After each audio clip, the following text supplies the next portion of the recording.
sinne jo? Joo, saa. Tervetuloa Majava-baariin. Pubivisaan täällä. Wait a second, this is no pub quiz contest.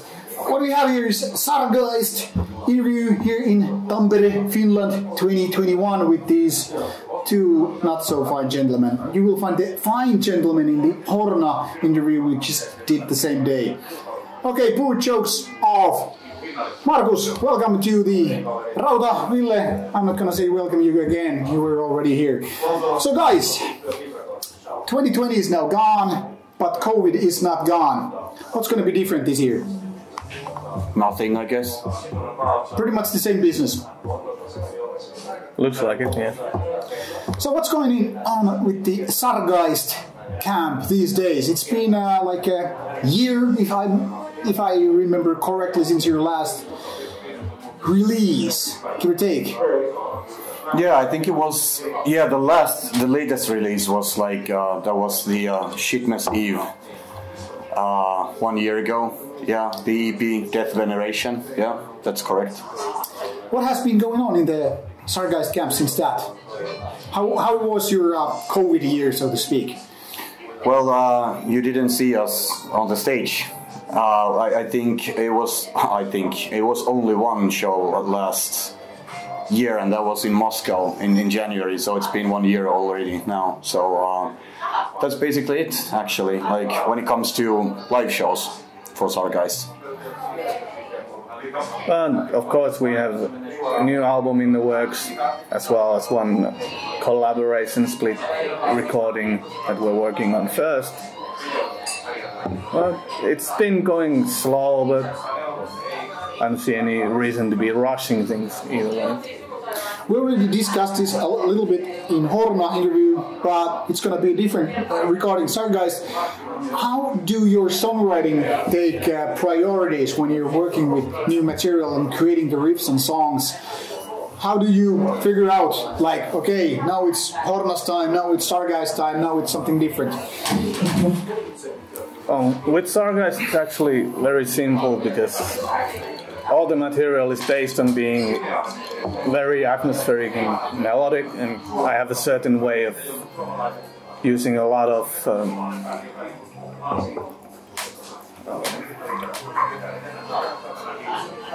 just completely forget the word, but a lot of harmonies with Sargeist. And everything based in Sargeist is pretty much rooted in the old Iron Maiden style double guitar things. Trying to make all the songs that you can't really be playing it with one guitar live at all. How is the band dynamics different in Sargeist versus Horna, for example? I mean, you have a totally different lineup except for you. So how does it feel going to one family to another one?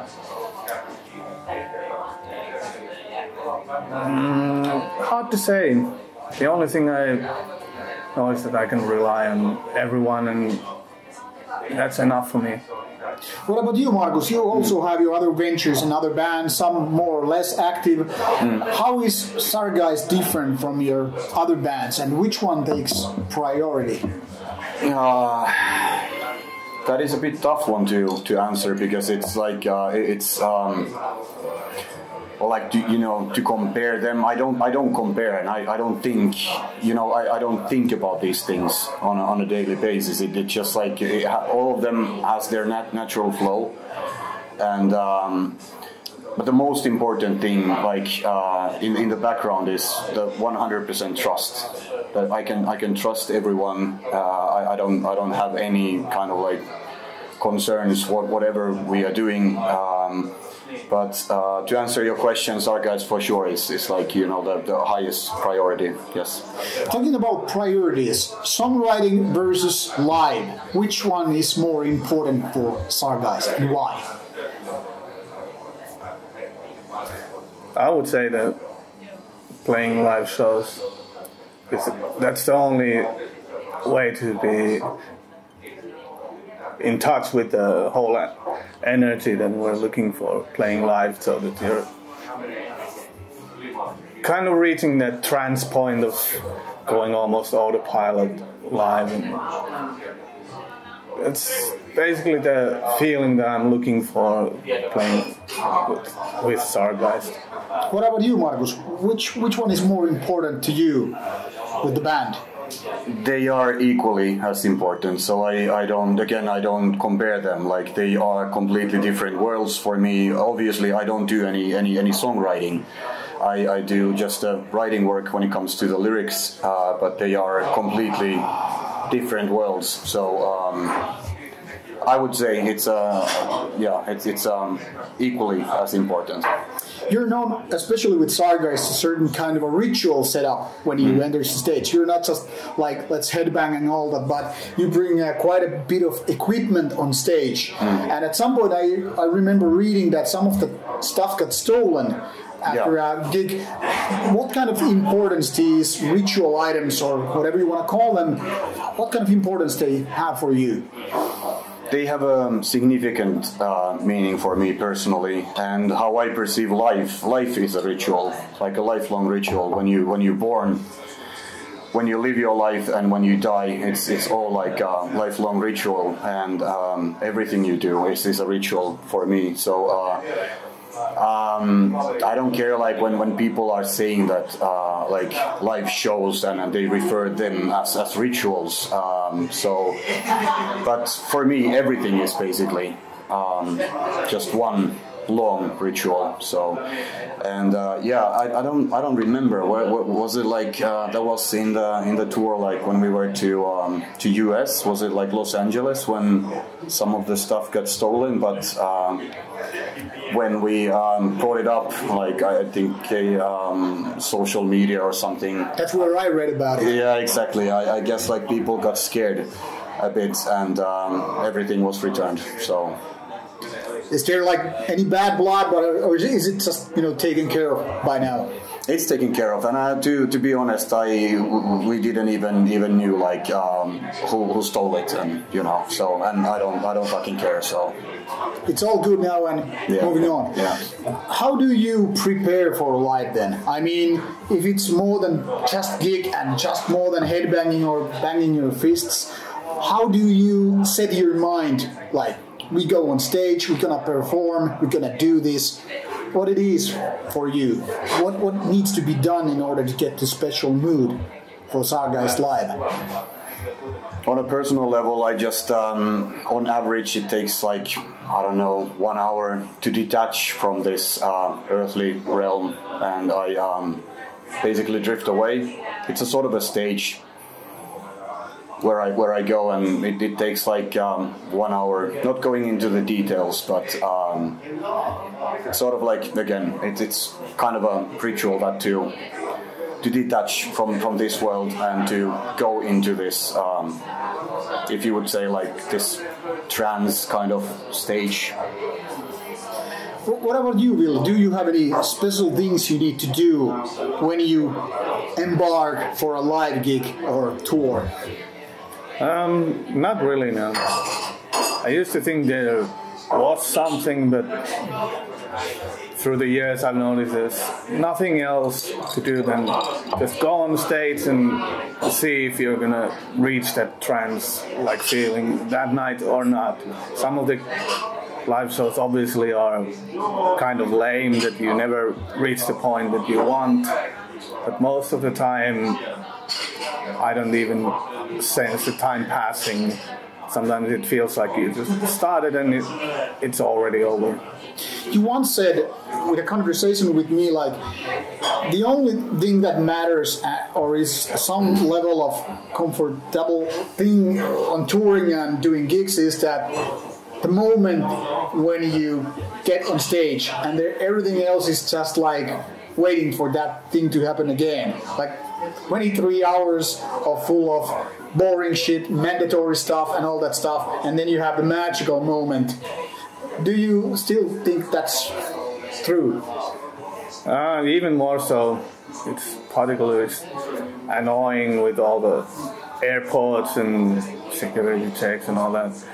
So basically the whole 2020 has been kind of a blessing in disguise in that sense. we didn't have to travel anywhere. Because I really don't miss the travel part. I just miss being somewhere else and doing what I love to do. What about meeting your fans? I mean, black metal is not exactly known as so many other genres, you know, known for that there are artists who, you know, handshakes, do autographs and all that stuff. But obviously, we all know that, you know, meeting and mingling with certain kind of similar mindset people, it can become quite, I don't know how to say it, somewhat rewarding.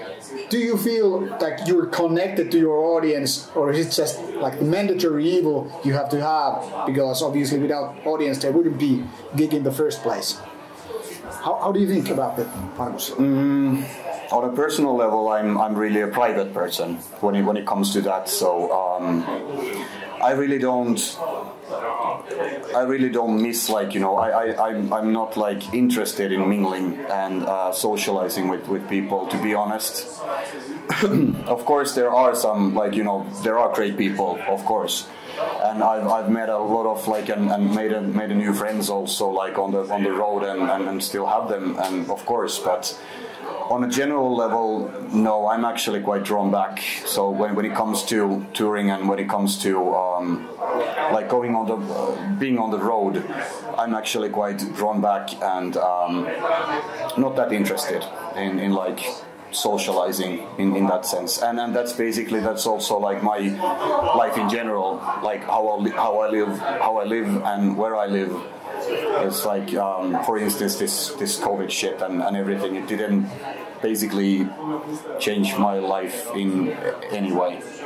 What about you, Ville? How big part of playing in a band and doing tours is having the like-minded people around you, asking all kind of questions, or do you just want to be left alone?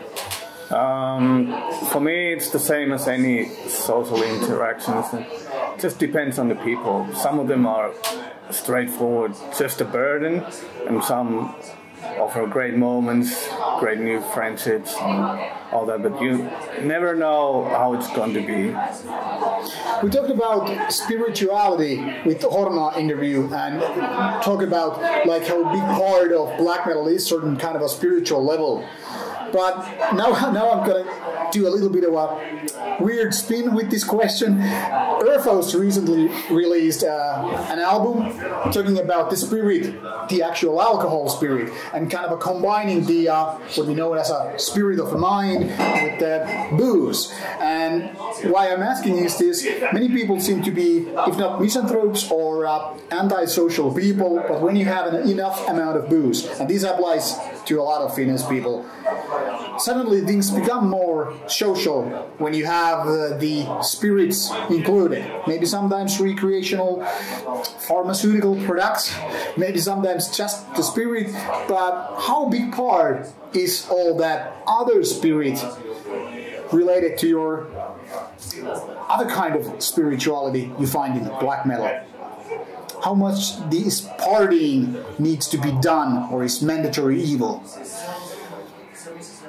It seems to be less and less the older we get. And so, looking at it now, it's more or less just a pastime, something to spend your time with when you have absolutely nothing else to do on the road. That's pretty much how it's going.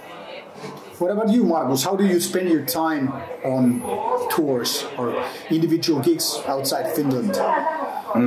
Yeah, I would refer and second to what Ville just said. Like years back, I think it was like more going all like wasted and having fun, but it's not like getting older. It's not like it's not the thing anymore.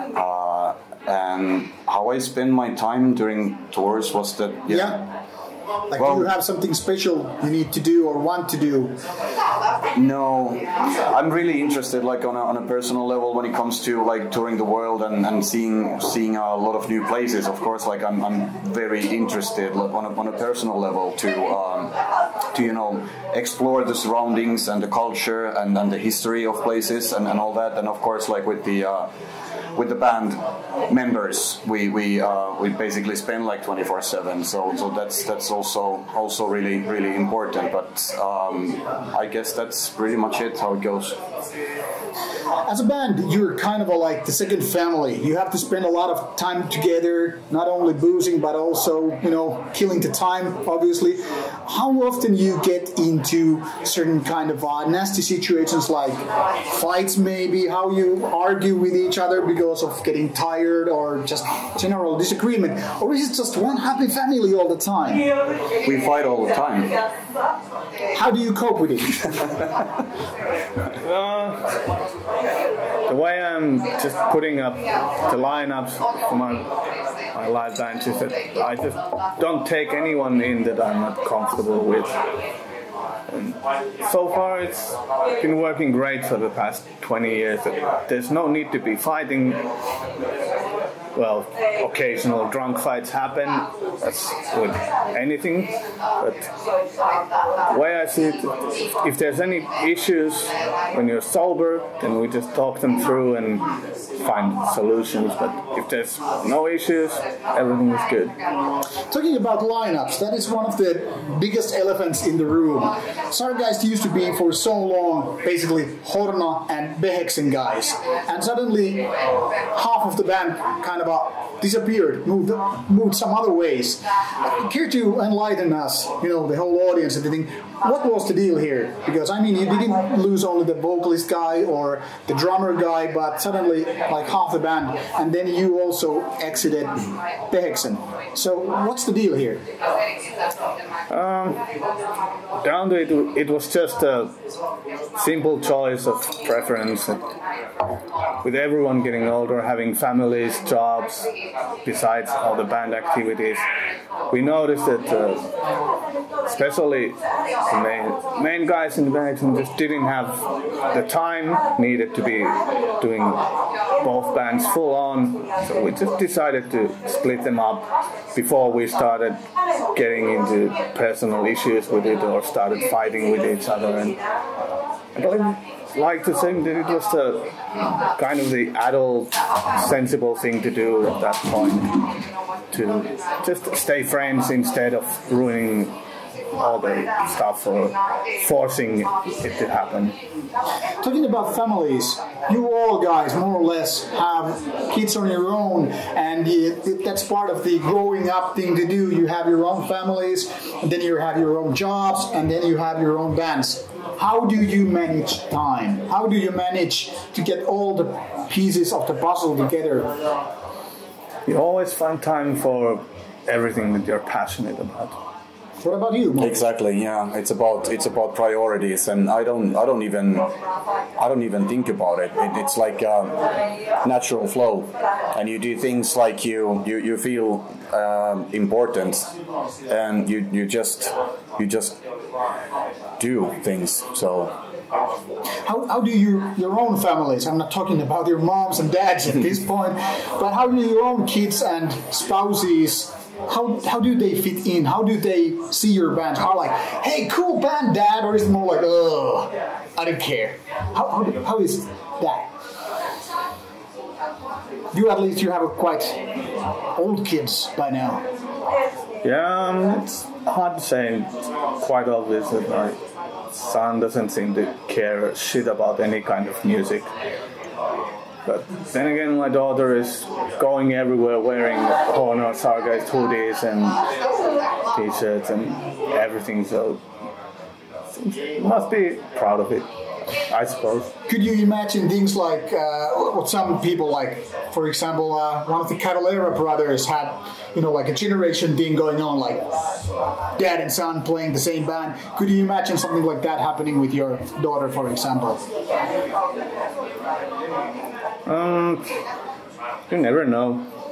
But if she's as stubborn as I am, which seems to be the case, I doubt that's never going to happen.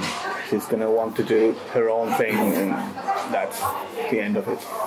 Going back in time, now that I mentioned fathers and mothers, how was your teenage years when you got into this dangerous kind of music, this very troubling music with darkness, devil, and all kinds of nasty stuff, starting from, you know, skulls and spikes and all kind of nasty images and dangerous topics and lyrics. How were your parents reacting when they found out that, hey, our kids are not exactly listening to some, I don't know, family-friendly music, but diving deep into the darkness? Well, personally, I had a really violent childhood, and like, from some perspective, you could say that I didn't have a childhood, so I had a really abusive childhood, and I was basically like cast into the darkness. I didn't have a, well, I had a biological father, but how I perceive it is that I didn't have a father, so I was kind of like cast into the darkness, and I found another father in that darkness, and so that's basically, in a nutshell, for me, how I found my own path. So I was basically like pushed on the side, and now I'm actually really grateful how things turned out. Back in the days. Any regrets? No, never. What about you, Ville? You come rather from a smaller city before moving to Tampere back in the days when Horna, for example, was founded. How was your teenage years or childhood before you started doing your own bands?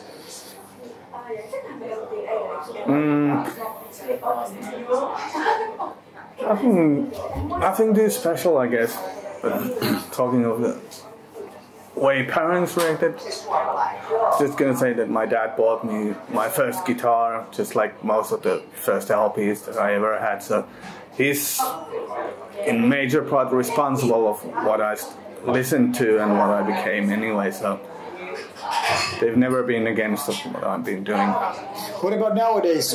They must have shown you know, with kind of shirts and necklaces and all that stuff, or any kind of jewelry. They must have seen the album covers and everything. Are like, hey, that's my boy, the Satan boy.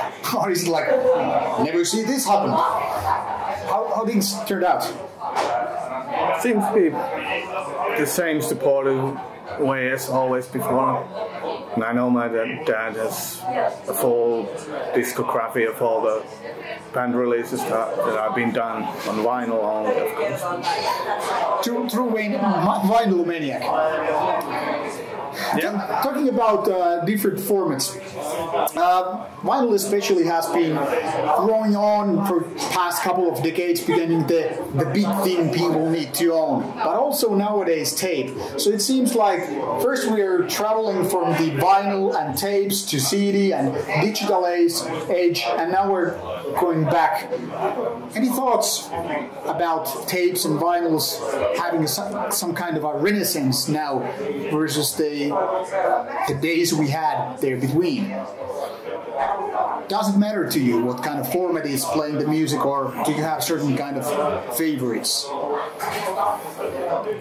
I still prefer all the analog versions, so tape and vinyls. To me personally, it seems that most of the CDs has become kind of a toxic waste that you just can't get rid of anymore. So it's making sense that people, rather than buying CDs, are looking for other digital options, because you don't necessarily need a CD nowadays at all. But if you want to keep it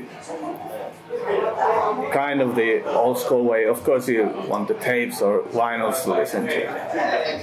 Talking about today, when lots of gigs have been cancelled, fests have been postponed and all that stuff, and now more than ever bands are kind of required to do certain kind of stream shows, stream gigs, and being present there on the people's own television screens. Where does that put you guys? Could you imagine Sargeist doing a stream gig, or say recording a Blu-ray live for people who cannot see you on stage? Well, we were supposed to perform at the Steel Chaos live stream, But that had to be cancelled because of all the travel restrictions. We just couldn't get the entire lineup there. We decided long ago now that we're not going to make any compromises, so either it's the full lineup or no shows at all. So back to the question, if you had the proper lineup, could you imagine doing, for example, DVD or Blu-ray set like big bands do, or do you think it's not part of what you do? No, I don't see us doing anything. The only reason we were going to do that Still Cares was for the support of Jani and his organization. I don't see any real reason to be doing anything like that on our own. All right. Talking about your other bands, Markus, we previously featured your different project in the Horn interview. But Markus, what other bands you still have going on and projects you would like to mention? What are other operations you need to keep going besides just being the vocalist guy in Sargeist? Well, there's actually a lot of them, and last year with the COVID and all that stuff, I don't know if it had an impact. I guess in some way, but there are a lot of them, and I guess like last year was 3 full lengths and 3-4 demos that got recorded in the silence in the background. I'm not gonna mention, well, Desolate Shrine. Mm-hmm. That is one of the known cases, and so that was one album that we were able to, or that we made last year and finalized that, and that's gonna be out somewhere this year. But on top of that, some stuff to be expected to be released during this year. This is going to be very much question of today, and I don't know how much relevance it will have in the future years, but I have to ask, I some weeks ago noticed you had some social media update about playing a guitar, and you've mostly been known as the vocalist guy, and previously also doing drums. Yeah. What does this guitar playing Markus mean? Yeah, I don't know. I think it's just the passion and the flame that I've always had as long as I remember. And when it comes to the drums, I left this Lord of Backathorn a couple of years ago or something, and I started playing drums when I was somewhere like 12, 13, and that was always my instrument, and I put all of my focus on the drums. So that was basically also why I never touched guitar, bass, piano, none of that stuff. It was always drums.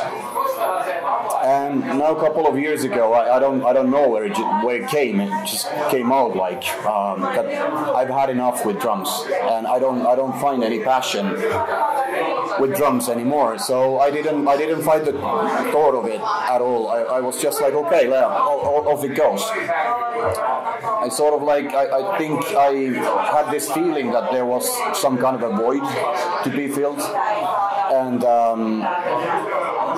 yeah, the guitar came from there, and now that will be something to look forward. All right. We already discussed also this with Ville in the Horn interview, but what's your take on spirituality and the kind of religious side, if you will, or spiritual side of black metal? What drives you there doing black metal?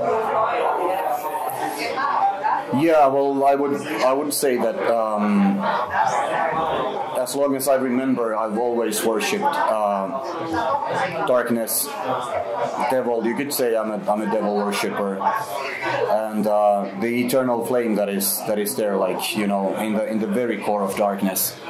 And how I see it, it's like Satan lives in all of us. It's just there in the very depths of darkness, and he or it always questions you, challenges you, and in a way also rewards you when the deeper you go. So that's basically the fuel and flame for my art, and also my general life when it comes to that.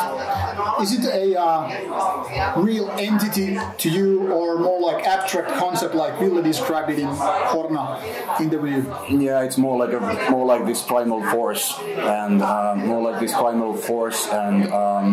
it's also part of me and who I am. So I'm not talking about any like this guy with horns or anything stupid like that. But it's more like this primal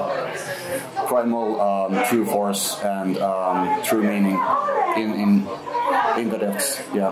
This leads to me the very next question. A couple of years ago, when I was doing Archcode interview, I remember mentioned that he said, Kai from Archcode said that black metal without any kind of Satan concept is kind of a NSBM, non-satanic black metal, and that was kind of like a line drawn, like there's this spiritual black metal sort of, and then there's this rest. How do you feel about this concept or dividing thing?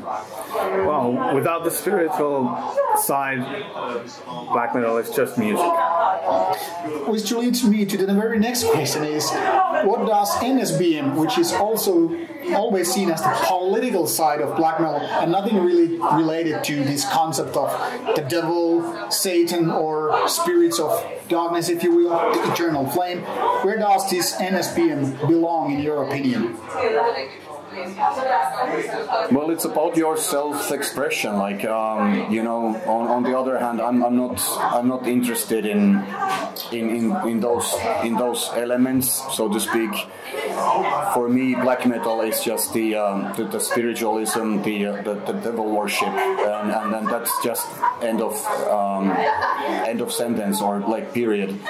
But I don't really care like what other people do and how they express themselves. But when it comes to me, like on a personal level, there is no boundaries. It's just like how you channel the inner flame and the darkness inside you. And if people want to label that somehow, I think that there's this urging need to, like, when it comes to people in general, to label everything. They need to be labeled, and it's like that's a strange concept for me, because I don't label my doings or my art or anything. It's just like it comes out, and the form that comes out, it is what it is. So last couple of decades especially, we've seen the kind of uprising of bands which are not exactly black metal, but are kind of flirting with the concepts, talking about occult rock or rock that is very much related to certain kind of darker themes, but are not obviously musically black metal. Where would you, once again, talking about labeling, would you rather see them part of the so-called black metal in a bigger concept, or is it just like a weird cousin not understanding, like, hey, you should add more metal to your music when you're flirting with the devil? I just say that there can be like real black metal without the satanic dark involvement in it, but you don't have to be making black metal to have that spiritual side in you.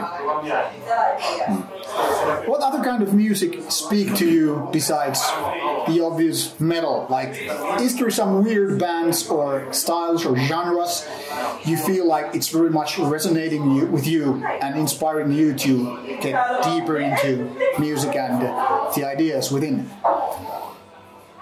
Could be anything depending on the mood. Anything from country to rap, basically? Yeah, literally. Yeah. All right, what about you, Markus? Basically the same. It's just like if it has the soul and if it has the real atmosphere. I heard like Tuomas was speaking of something like that he goes when he's listening to new stuff, for instance. I related to him actually quite a lot. Like, he first goes into the atmosphere and the feeling, and I don't really care about like this. Like I said, I don't label basically anything. I don't see any need for that. So if the atmosphere is there, if the soul and spirit is there, and if I find it inspiring and all that, I really don't care. So this is especially interesting to me because I see a lot of audience following Rauta channel.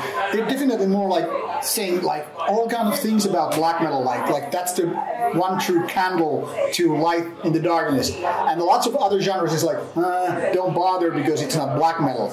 Like is that kind of a stubborn way to see it, or is it just understandable because of certain kind of riffs or mysticism or other ideas? Does it make any sense to you to just kind of create those boundaries, or is it just like a mandatory learning process in order to widen the spectrum?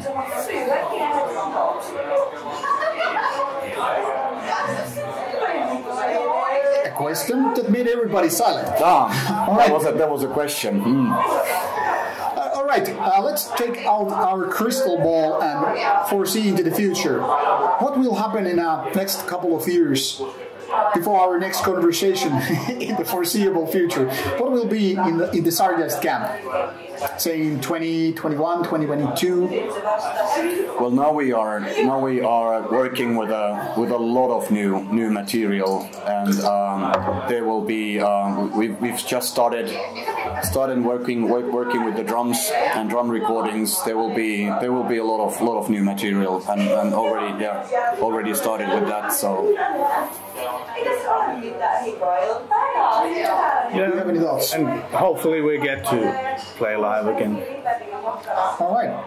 If there's one wisdom from both of you guys you would say in the name of Sargeist to the audience, one tip for the life, one vision, one idea, what would it be? Let's start with you, Ville. Very, very easy question. If you could, like, for example, tell your former self, Ville, who was 19 years old, coming to the black metal scene, finding extreme metal bands and learning the tricks, what kind of words would you say to your former self? Just simply put, keep your aim. What about you, Markus? Yeah. Always question yourself, but surroundings. Challenge yourself and push the limits, and venture the darkness deeper and deeper. All right, thank you guys. Thank you for this interview. It was nice to talk to you. Once again, thank you, dear audience, Rauta followers, and especially the patrons on patreon.com. Supporting these interviews. Should you have some final questions later on, I will try to pass it to you. Pass those questions to these guys. And thank you for watching the channel. Obviously, drop a comment. Show if you liked or disliked. Up to you. And travel into the darkness. These are the final words. Take care. Bye bye. Alright, kiitoksia. Kiitos. Menikö paljon yli puolen tunnin? Aika hyvin. Ai se nyt puoli 40 minuuttia. Mä näin sitä. Ei katso teistäkin pakoon. Ai niin, 4 minuuttia lyhkäsen. 4 minuuttia lyhkäsen. Joo. Otaks tollakin, niin mä heitän. Joo.